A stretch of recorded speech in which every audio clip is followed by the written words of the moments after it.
Amis et fans de Livio Empire, bonsoir. On me nomme Sacheka.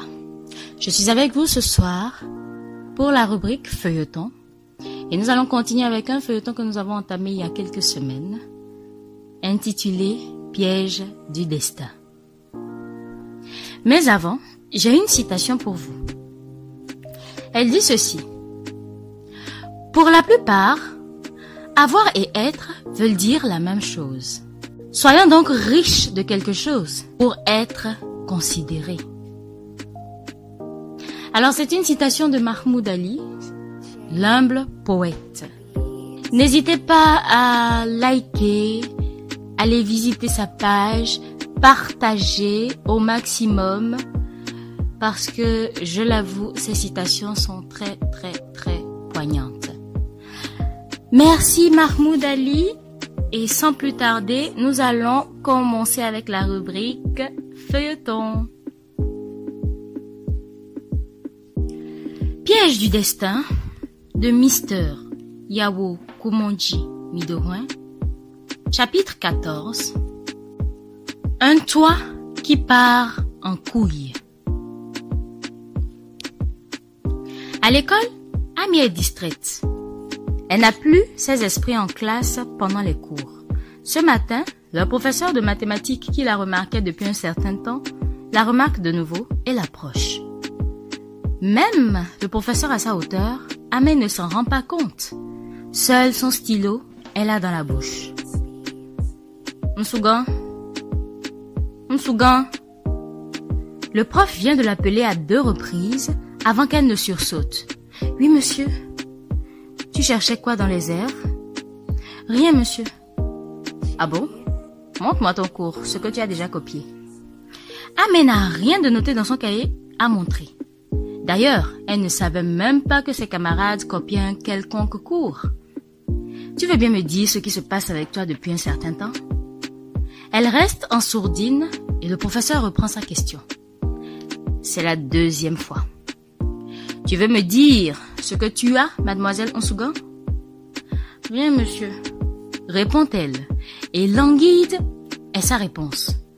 Ah bon? Comme ça tu n'as rien. Et tu te plais à ne pas suivre les cours, c'est ça? Après la classe, passe à la direction avant de rentrer. Je crois que je me fais comprendre. Oui, monsieur. L'enseignant retourne à sa place, au devant des élèves, pour la reprise des cours. Où en sommes-nous, cher ami? Demande-t-il aux élèves et les cours reprennent. En fin journée de classe, Amé va effectivement passer par la direction. Le proviseur lui remet une note pour ses parents avec recommandation que l'un d'entre eux soit présent le lendemain avec elle à l'école. De retour à la maison, elle remet la note à sa maman couchée dans le salon au living, toute son attention absorbée dans son smartphone qu'elle pianote. Lucie prend la note et la lit. Va te déshabiller et passe à table. Je vais en discuter avec ton père ce soir. Non, je ne veux pas qu'il vienne avec moi. Et pourquoi? Je ne le veux pas, c'est tout. Il ne s'agit pas de ce que toi tu veux, tu as compris? C'est nous qui sommes tes parents et tu n'as rien à nous imposer. Je vais dans ma chambre, je n'ai pas faim. Elle tourne dos à sa maman et s'en va. Celle-ci l'appelle mais pas de réponse qu'elle lui donne. Elle fait la sourde oreille, la néglige jusqu'à s'en aller. Que se passe-t-il avec cet enfant? C'est maintenant pour elle des crises d'adolescence ou c'est toujours l'histoire de Maounian qui me la transforme ainsi?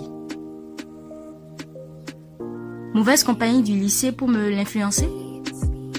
Ah mais n'est pas susceptible d'en faire et rien ne l'influence.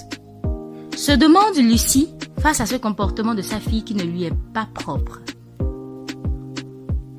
Amé va s'enfermer dans sa chambre et ne paraît point de tout l'après-midi. Gentil, son frère, l'autre enfant de la maison, l'aîné quant à lui, demeure indifférent à tout ce qui se passe avec la situation de Maounion et le changement climatique à la maison, ainsi que la nouvelle attitude qu'adopte sa sœur. Bien des semaines ou des mois déjà, il voit tout mais ne dit rien. L'anomalie, encore plus frappante, plutôt chez lui à son tour, en plus de ce désintéressement total qu'il affiche, est qu'il a aussi un comportement inhabituel. Désormais très rare à la maison quand il n'est pas sur le campus. Surtout les soirs de 18h à 20h30 allant, où il n'est presque jamais là. Nul ne sait où il va. Autrement dit, le toit d'Agbemankple a pris un coup ténébreux depuis l'emprisonnement de Maounion. Plus personne n'y est souriante. Chacun se range de son côté et est indépendant. Plus de rapprochement, plus de sourires, plus de courtoisie, plus de petits déjeuners et de dîners ensemble comme toujours, bien avant même l'arrivée de Maounion dans cette maison. Même dans leur lit, à peine Agbemankple et sa femme Lucie se touchent. Le dos, Madame offre à Monsieur désormais les nuits. Leurs têtes à tous se déplaisent les unes les autres apparemment dans la maison. Toute la tranquillité qu'ils ont toujours connue a disparu. Que du clivage chaque jour, plus dans une famille unie et heureuse, avant qu'un étranger ne les intègre pour devenir l'un d'entre eux. Que du dédain qui devient le maître des lieux et face auquel Agbemankple est impuissant. La libération de Maounion serait la seule solution probable, mais il demeure opiniâtre sur sa décision, cœur complètement fermé à toute idée de libération. Oui, entrez, autorise le proviseur en entendant s'excuser à la porte de son bureau. Il voit s'exécuter alors sur lui une élève de son école et sa maman qu'il connaît bien. Amé qui vient à l'école accompagné de sa maman pour répondre à sa convocation et il est déjà là aussi, dans son bureau. Bonjour, proviseur. Ah, Madame Sougan, vous êtes là.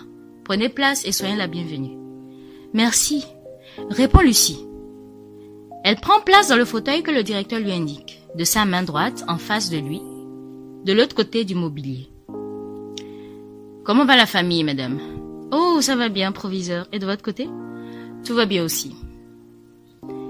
Et Nsougan, tu vas bien? Oui, monsieur le proviseur. Très bien. Madame, votre fille vous a sûrement remis la note de convocation. Oui, proviseur, elle me l'a remise. C'est bien que vous ayez répondu pour être là ce matin.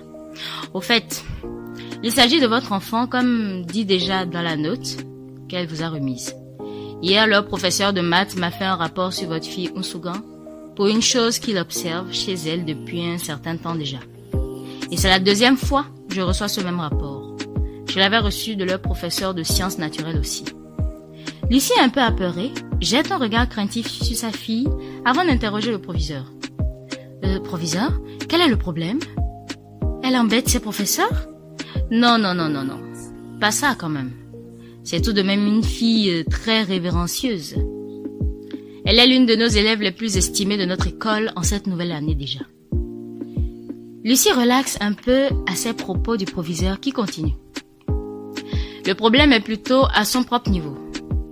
Nsougan semble être préoccupée, selon ses professeurs, par quelque chose qui lui fracasse l'esprit. Elle serait dans une déprime. Elle est étourdie en classe, ne suit ni ne copie les cours, et selon le rapport d'hier, elle ne sentait même pas la présence du professeur. Autrement dit, elle n'est jamais en classe si ce n'est de corps seulement. Ah mais, c'est vrai? Est-ce vrai que tu négliges les cours sans les copier, faisant plutôt des voyages 5 étoiles dans les airs quand tu es en classe? Se retourne Lucie à sa fille. Ah mais reste sans mots. Nsougan, hier tu ne suivais ni copier les cours, m'avait rapporté votre professeur de maths. C'est vrai? Lui demande le proviseur. C'est vrai, monsieur, répond-elle froidement. Pourquoi? Ah mais toujours avec sa voix timide. Je ne sais pas. Moi-même, je ne me retrouve pas. Je me sens ailleurs pendant que je suis en classe. Madame Nsougan, vous venez d'écouter votre fille. A-t-elle les mêmes attitudes à la maison aussi? Proviseur, je ne puis affirmer le contraire, mais je ne savais pas que c'était arrivé à l'école aussi au point où elle néglige les cours. Nous avons vraiment une situation embarrassante à la maison et je crois que ça en est la cause. Je vous remercie beaucoup d'avoir demandé d'après nous pour en parler. C'est notre devoir à nous en tant que corps enseignant. Nous devons veiller au gré de nos élèves qui sont dans le même temps nos enfants. Parce que non seulement nous sommes des enseignants, nous sommes avant tout des parents aussi. Et je crois que celui à qui le mérite revient est plutôt le professeur qui aurait pu la sortir de la classe comme le feraient d'autres sans ménagement, mais a pris la mesure idéale, en pédagogue enseignant, d'amener la situation à la direction pour que celle-ci s'en charge et en discute avec vous, qui êtes ses parents. Et comme vous connaissez en quelque sorte le nœud du problème, c'est déjà un bon départ. Faites ce qu'il faut pour qu'elle se retrouve. Nous ici, nous pouvons la surveiller de près. Mais, si ce qui la torture n'est pas résolu, tous les efforts seront vains. J'ai bien compris, proviseur. Nous allons faire tout ce qui est possible pour résoudre ce problème. Transmettez nos salutations de reconnaissance au professeur, s'il vous plaît. Je n'y manquerai pas. Nsougan, fais l'effort de savoir que tu es en classe aux heures des cours. Compris? Compris, monsieur. Et aussi, je vérifierai si tu as mis à jour tes cours. Bientôt les compositions. Amé répond de la tête. Merci beaucoup, proviseur. Reprends Lucie. Merci plutôt à vous, madame. C'est un honneur pour nous, enseignants, quand vous, parents, répondez ainsi à nos appels. Ça nous encourage et nous donne la force de continuer. C'est une considération à notre profession. Il jette un coup d'œil à sa montre. Nsougan, tu peux aller en classe. Il est déjà presque l'heure et le sifflet va retentir d'un instant à l'autre. Merci, monsieur. Maman, au revoir, à 15 heures. À ce soir, chérie, et sois attentive en classe. Amé sort de la direction. À peine quelques pas déjà, le coup stride du sifflet perce l'air. Gentille vient avec une allure calme et un visage expressif vers son père au salon, allongé dans le sofa, lisant son magazine. Bonsoir, Daddy. Salue-t-il au même moment qu'il s'assied à son tour dans un fauteuil. Agbe McPlain n'ayant vu venir personne avec toute son attention dans son magazine, le quitte de son regard qui se pose comme étonné sur son fils. Gentil, ça va? Toi, tu deviens cher dans cette maison maintenant. À part ta petite sœur aussi, qui ne prend plus garde à personne et s'enferme dans sa chambre toute la journée donc. Ah, Daddy, j'ai beaucoup d'occupations, ce qui me fait rester au dehors pour faire ce que j'ai à faire. Mais je viens discuter avec toi d'un sujet, si tu veux. Vas-y. De quoi veux-tu parler? En devenant plus sérieux. Il s'agit de Maouillon, Daddy. Qu'y a-t-il et qu'est-ce qu'il y a avec Maouillon? Où en est sa situation maintenant? Cela fait des mois déjà avec cette histoire et qu'il reste enfermé. As-tu trouvé maintenant des indices qui prouvent vraiment qu'il ait orchestré lui-même le vol? Agbe McPlain devient toujours nerveux dès que quelqu'un lui parle de Maouillon et sa détention. On dirait quelque chose qui lui coupe le souffle de vie. Il devient brutal avec quiconque lui en parle. Tellement il est irrité, allergique au nom de Maouillon. Envers son fils qui vient une fois de plus lui en parler, sa réaction est toujours teintée de nervosité. Quoi comme indice? Je n'en ai pas besoin. De toute façon, c'est la loi qui s'occupe de lui et non moi. Martèle-t-il en furie. Daddy, là tu le prends toujours mal. La loi ne fera rien tant que tu ne maintiens pas ton accusation contre lui. Si tu n'as toujours aucune preuve palpable pour l'inculper, fais-le libérer. C'est-à-dire qu'il est innocent. Tant que tu n'aies mené aucune enquête pour voir clair dans cette histoire rocambolesque et aie des preuves contre lui pour sa culpabilité. Tu veux que j'aille chercher encore quelles preuves? Et où? Si personne n'avait les clés des magasins à part lui et que les portes ne sont pas défoncées. Qu'aussi, il n'y avait que ses empreintes sur la porte et la caisse. Il y a quoi que je n'ai pas fait pour le bénéfice du doute? Ce n'est pas une raison, Daddy. Et cela ne te suffit pas encore. Ah bon? Ma décision est irrévocable. Tant qu'il n'avoue pas, il restera là-bas pour pourrir sous les règlements juridiques. Je ne vais pas prendre de l'œuf encore pour viser un épervier qui m'a pris mon poussin. Autrement dit, je ne vais pas débourser encore de sous, pas même un franc, pour payer une enquête de blanchiment sur quelqu'un qui m'a volé. Point. Et si tu ne lui faisais pas assez confiance pour lui accorder le bénéfice du doute jusqu'au bout, dans ces circonstances-ci, pourquoi lui avoir confié cette lourde responsabilité? Ah bon? Lui avoir confiance signifie qu'il peut en abuser? Il a abusé de ma confiance. Ou bien, tu veux des preuves scientifiques et des formules mathématiques pour ça? Gentil se lève. Et avant de s'en aller, non, laisse tomber. Ce n'est même plus la peine d'essayer d'engager cette discussion avec toi, Daddy. Dans le même temps, j'espère aussi que tu auras assez de force, telle que tu l'as actuellement, contre toute tentative de dissuasion de cette histoire, pour supporter le poids de toute injustice que tu pourras commettre sur lui si un jour tu découvres qu'il était innocent. Surtout que ta passion n'efface pas ta bonté que tu as eue à son égard depuis ce jour où tu l'as vu dans sa rue pour le ramener ici et qu'il devienne aujourd'hui ton prisonnier. Aussi, n'oublie pas tout ce que Mao Nian a apporté à cette famille, surtout à ton entreprise. Ce n'est pas une manière juste de le traiter après tout. De toute façon, moi je te laisse. C'est tes oignons. Agbemakple regarde son fils s'en aller vers sa porte un instant, comme si ces dernières paroles lui pesaient dessus, puis retourne à son magazine. Gentil s'en allant et passant près de la porte d'Amé, entend pleurs et sanglots qui viennent de l'intérieur. Il s'arrête pour être sûr de ce qu'il croit entendre, puis ouvre pour mieux vérifier.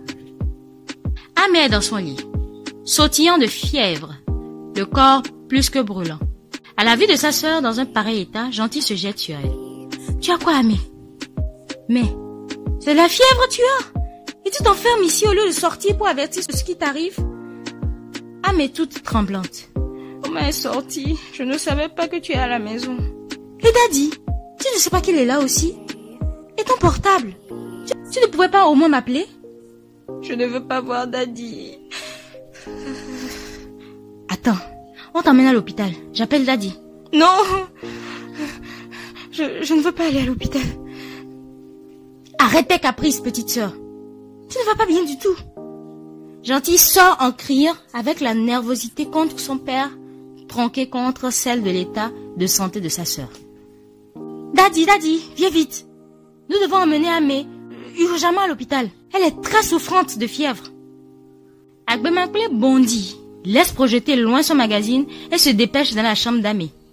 Et lorsqu'il voit sa fille, sous sa couette, très gueulantante, avec un corps tout brûlant, il devient plus rageur. « Va m'ouvrir la porte !» lance-t-il à Gentil. Il prend Amé dans ses bras en la soulevant du lit jusqu'à la voiture. Quand si le gardien, lui, somnole déjà ce soir-là, dans les environs de 17 heures, dans une chaise en plastique, Gentil le dépasse et va ouvrir rapidement le portail. Amé est emmené dans une polyclinique privée. Ils sont des habitués de cette clinique, donc bien connus du corps médical. Amé est d'ailleurs né dans cette clinique. C'est la clinique du docteur de la famille, le docteur Sama Ative. Vite, les infirmiers ont fait de l'installer. Dieu merci, Sama Ative est au pays, et mieux, à Lomé. Il n'est pas allé à l'un de ses multiples voyages à l'étranger comme à l'intérieur du pays. Elle est là aussi au plus vite, à l'appel urgent de son client sur la santé de sa fille et prend elle-même en charge le bijou précieux de Mao Nian. Elle examine, écoute son pouls, prend sa température, sa tension, lui fait quelques tests dans l'immédiat. Amé souffre de l'anémie et de la fièvre amarile.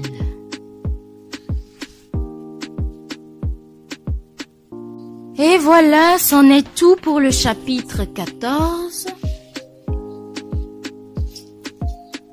Alors, dites-nous, pensez-vous que c'est l'absence ou l'emprisonnement de Mao Nian qui a causé cet état à Amé? Vos réponses sont attendues vivement. Alors, c'est tout pour aujourd'hui.